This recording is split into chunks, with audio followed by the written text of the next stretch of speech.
warahmatullahi wabarakatuh. My name is Suci Abdullah Putri and my student number is A1B22406.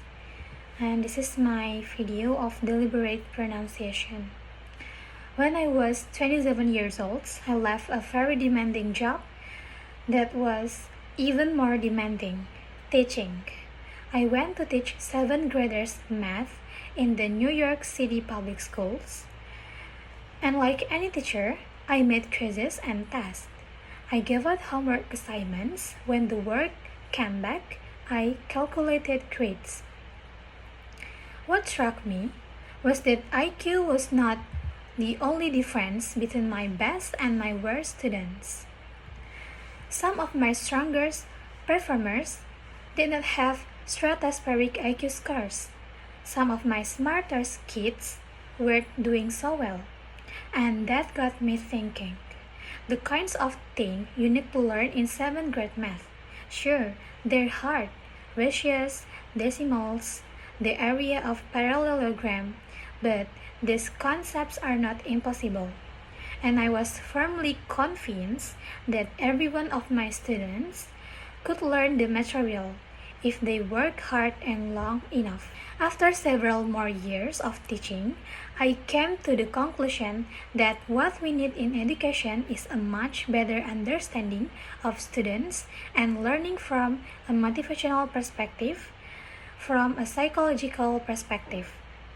In education, the one thing we know how to measure best is IQ. But what if doing well in school and in life depends on much more than your ability to learn quickly and easily? So I left the classroom and I went to graduate school to become a psychologist. I started studying kids and adults in all kinds of super challenging settings. And in every study, my question was, who is successful here and why? My research team and I went to West Point Military Academy. We tried to predict which cadets would stay in military training and which would drop out. We went to the National Spelling Bee and we tried to predict which children would advance farthest in competition. We studied rookie teachers working in really tough neighborhoods, asking which teachers are still going to be here in teaching by the end of the school year, and of those who will be the most effective at improving learning outcomes for their students. We partnered with private companies, asking which of these salespeople is going to keep their jobs and who's going to earn the most money.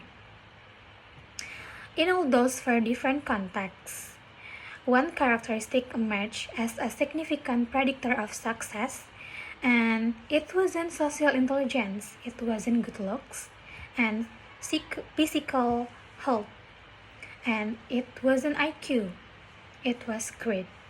Grit is passion and perseverance for very long-term goals. Grit is having stamina. Grit is sticking with your future, day in, day out, not just for the week, not just for the month, but for years, and working really hard to make that future a reality. Grit is living a life like it's marathon, not a sprint. A few years ago, I started studying grit in Chicago public schools. I asked thousands of high school juniors to take grit questionnaires, and then waited around more than a year to see who would graduate. Turns out that grittier kids were significantly more likely to graduate, even when I matched them on every characteristic I could measure. Things like family income, standardized achievement of scores, even how safe kids felt when they were at school. So it's not just at West Point or the National Spelling Bee, grit is matter. It's also in school, especially for kids at risk for dropping out. To me, the most shocking about grit is how little we know, how little science knows about building it. Every day, parents and teachers ask me, how do I build grit in kids? What do I do to teach kids a solid work ethic? How do I keep them motivated for the long run? The honest answer is I don't know.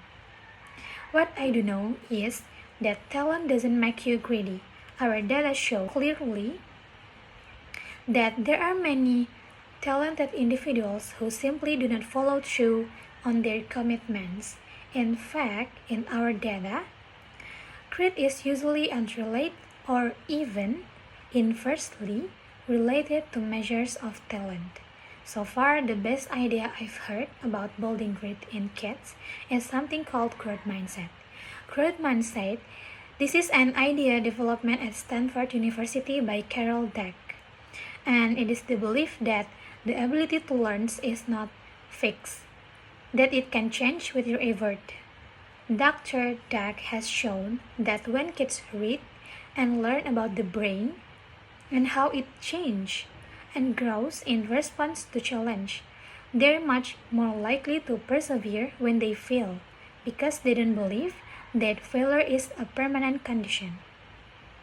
So, growth mindset is great idea for building grit, but we need more, and that's where I'm going to end my remarks because that's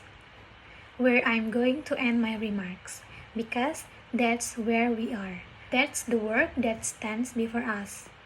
We need to take our best ideas, our strongest intuitions, and we need to test them.